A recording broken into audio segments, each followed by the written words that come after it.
All right, let's get ready to sing.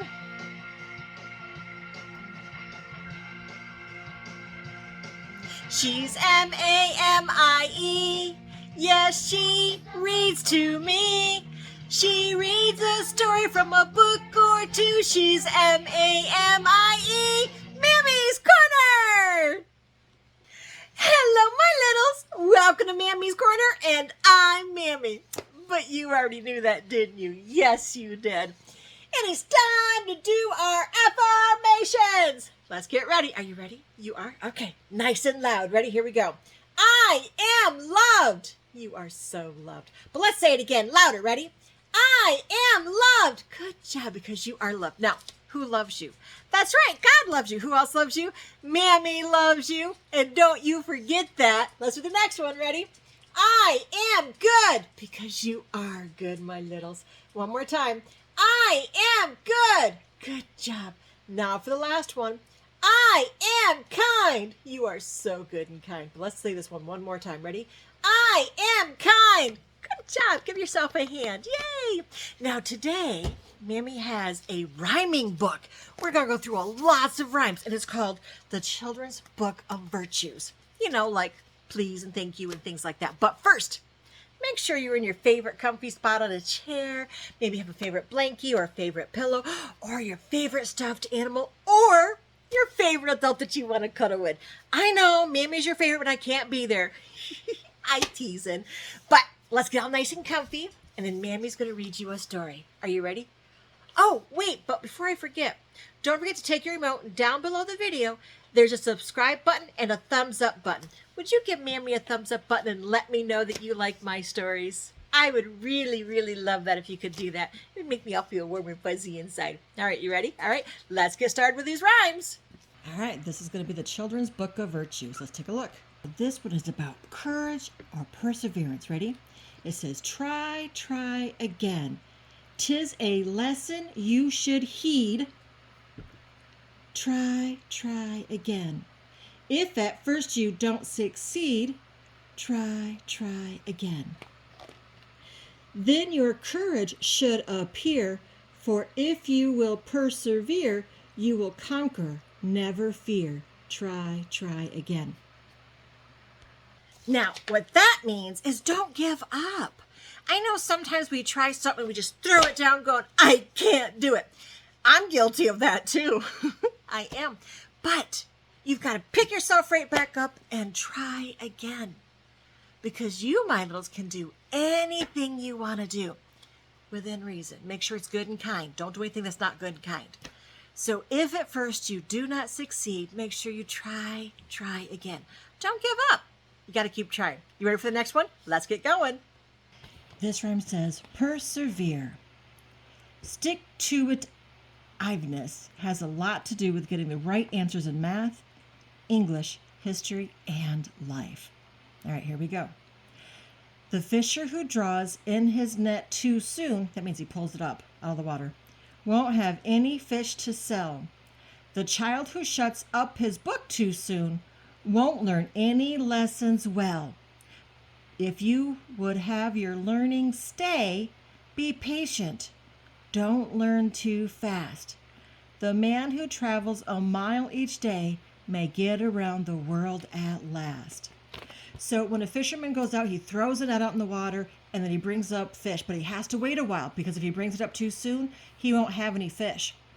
And with you, my littles, if you close your book before reading it all the way through, you'll have no lessons to learn, right? And we all have lots to learn. Even Mammy still learns. All right, ready for the next one? Let's get ready. This one says, it can be done. Brave people think things through and ask, is this the best way to do this? Cowards, on their hand, always say, it can't be done. You know what a coward is, right? Someone who's scared. All right, so I'm going to read that poem there. Ready? And they rhyme. I'll show you the rhyming words when I'm done this time. The man who misses all the fun is he who says it can't be done. In solemn pride he stands aloof and greets each venture with reproof. And he the power he to face the history of the human race. He'd have no radio or motor cars, no streets lit by electric stars. No telegraph, no telephone, we'd linger in the age of stone. The world would sleep if things were run by men who say it can't be done. All right, so first of all, fun and done, they rhyme. Ready to say it together? Fun, done. See how they rhyme? That's kind of cool, isn't it? Now the next one that rhymes is aloof and reproof. Let's say it again. Ready? Aloof and reproof. Look at that. Next one is efface and race. Next one is cars and stars. Do you understand? Right. So what's the next one? That's right. So last words are here. Telephone, stone. See how they phone and stone, right? And this one here goes run and done, just like fun. Okay, so what they're saying is if we lived back in the Stone Ages, right, we wouldn't have wheels, we wouldn't have silverware or bowls or anything like that if those who give up too soon say it can't be done. So my littles, never give up. Let's go to the next one. Oh, this is a story. This is called The Little Hero of Holland. It was adapted from Etta Austin Blaisdell and Mary Frances Blaisdell. So here is the true story of a brave heart, one willing to hold on as long as it takes to get the job done. All right, let's get reading. Holland is a country where much of the land lies below sea level. Only great walls called dikes keep the North Sea from rushing in and flooding the land. For centuries, the people of Holland have worked to keep the walls strong so that their country could be safe and dry. Even the little children know the dikes must be watched every moment, and that a hole no larger than your finger can be a very dangerous thing. Many years ago, there lived in Holland a boy named Peter. Peter's father was one of the men who tended the gates in the dikes, called sluices. He opened and closed the sluices so that ships could pass out of Holland's canals into the Great Sea. One afternoon in the early fall, when Peter was 8 years old, his mother called him from his play. "Come, Peter," she said. "I want you to go across the dike and take these cakes to your friend, the blind man. If you go quickly and do not stop to play, you'll be home again before dark." The little boy was glad to go on such an errand and started off with a light heart. He stayed with the poor blind man a little while to tell him about his walk along the dike and about the sun and the flowers and the ships far out to sea. Then he remembered his mother's wish that he should return before dark, and bidding his friend goodbye, he set out for home. Oh, that was nice of him to help, huh? See, he's being good and kind, just like I know you guys are. As he walked beside the canal, he noticed how the rains had swollen the waters and how they beat against the side of the dike, and he thought of his father's gates. "I am glad they are strong," he said to himself. "If they gave way, what would become of us? These pretty fields would be covered with water. Father always calls them the angry waters. I suppose he thinks they're angry at him for keeping them out so long." As he walked along, he sometimes stopped to pick the pretty blue flowers that grew beside the road, or to listen to the rabbits' soft tread as they wrestled through the grass. But oftener, he smiled as he thought of his visit to the poor blind man, who had so few pleasures and was always so glad to see him. Suddenly he noticed that the sun was setting and that it was growing dark. "Mother'll be watching for me," he thought, and he began to run toward home. Just then he heard a noise. It was the sound of trickling water. He stopped and looked down. There was a small hole in the dike, through which a tiny stream was flowing. Any child in Holland is frightened at the thought of a leak in the dike.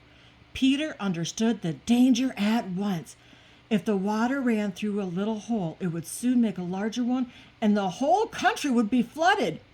In a moment, he saw what he must do. Throwing away his flowers, he climbed down the side of the dike and thrust his finger into the tiny hole. He did what? He put his finger in that hole? Oh my goodness. The flowing of the water was stopped. "Ho, ho," he said to himself. The angry waters must stay back now. I can keep them back with my finger. Holland shall not be drowned while I am here. Well, this was all very well at first, but it soon grew dark and cold. The little fellow shouted and screamed, "Come here! Come here!" he called, but no one heard him. No one came to help him. It grew still colder, and his arm ached and began to grow stiff and numb. He shouted again, "Will no one come? Mother! Mother!"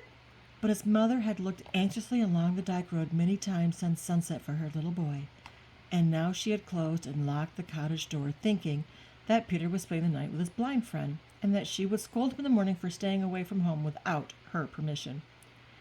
Peter tried to whistle, but his teeth chattered with the cold.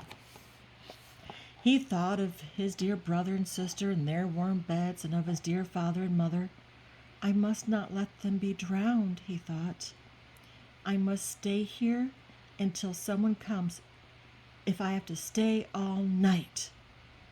The moon and the stars looked down the child crouching on a stone on the side of the dike. His head was bent and his eyes were closed. But he was not asleep, for every now and again he'd rub the hand that was holding back the angry sea.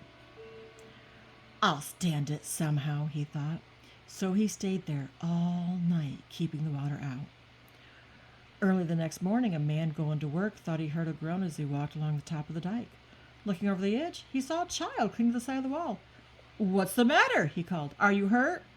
"I'm keeping the water back," Peter yelled. "Tell them to come quickly." The alarm was spread.